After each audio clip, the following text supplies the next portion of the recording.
शहीद कभी मरते नहीं हैं, वो जिंदा रहते हैं, हमारी यादों में जिंदा रहते हैं, हमारे साथ जिंदा रहते हैं। एक खबर मौसूल होती है जिसमें यह कहा जाता है कि बलूचिस्तान के इलाके में एक हेलीकॉप्टर क्रैश हो गया। अब उस हेलीकॉप्टर में इतने हाई रैंक के ऑफिसर थे, लेफ्टिनेंट जनरल मौजूद थे।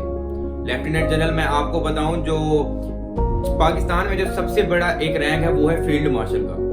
इस वक्त पाकिस्तान में फील्ड मार्शल कोई नहीं। आपकी मालूमात के लिए बताता चलूं, फील्ड मार्शल वो होता है जो 2 जंगें जीत चुका हो।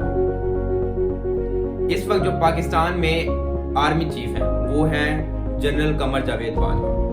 उसी के साथ साथ उन्हीं के बाद जो एक रैंक है वो है लेफ्टिनेंट जनरल का, लेफ्टिनेंट जनरल सरफराज साहब। अब ये हो गए हादसे का शिकार। अब इतने बड़े हाई रैंक के ऑफिसर्स, अब इनके साथ 2 ब्रिगेडियर्स भी मौजूद थे, 2 मेजर्स भी मौजूद थे।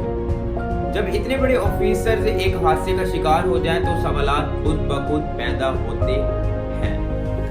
पाकिस्तान में तो यही कहा गया कि भाई ये किसी न किसी हादसे का शिकार हो गए, ये मौसम की खराबी की वजह से। हालांकि कोई भी और कंट्री उठा के देख लेना, श्रीलंका, बांग्लादेश, इंडिया, जहां जहां ये हेलीकॉप्टर के हादसा पेश आ चुके हैं, आप जाके इंटरनेट पे देख सकते हैं। जब भी उनका कोई ऑफिसर या कोई भी हेलीकॉप्टर क्रैश हुआ है तो उन्होंने सारी की सारी मालूमात, इंफॉर्मेशन अपने लोगों के साथ डिस्कस की है कि हेलीकॉप्टर कौन सा था।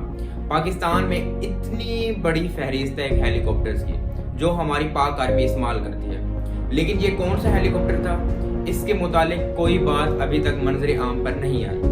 हालांकि कोई भी और कंट्री होती तो ये बात मंजरे आम पर अभी तक आ चुकी होती।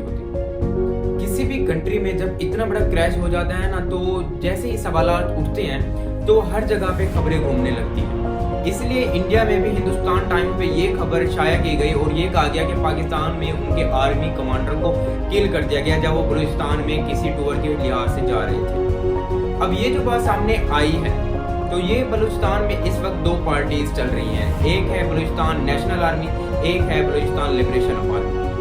अब वो ये कहते हैं कि लिबरेशन आर्मी के लोगों ने ही पाकिस्तान के इस हेलीकॉप्टर को क्रैश किया।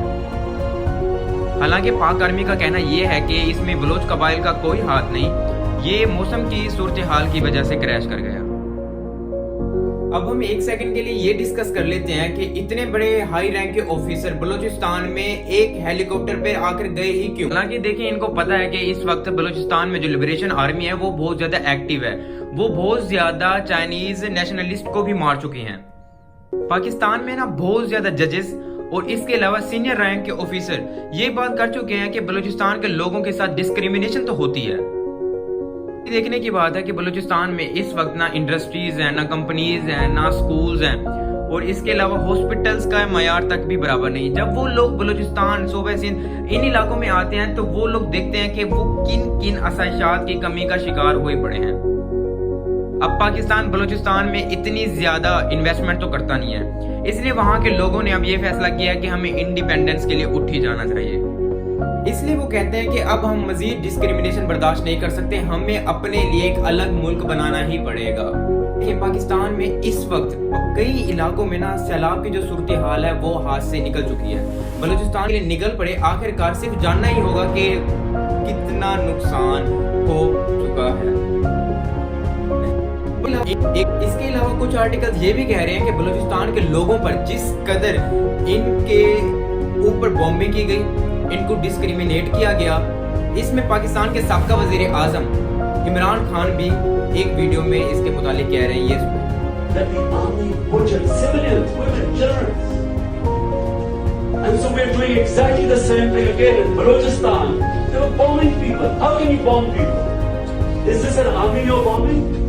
The people, women, children living there. But for us, it's very important to understand, are we just bombing our own people? Just think about the immorality of bombing villages where there are women and children. No one talks about, you're talking about 6 million people in the tribal area that are being bombed. Their economy has been destroyed. They're living in refugee camps. There are about 2 million internally displaced people in Pakistan.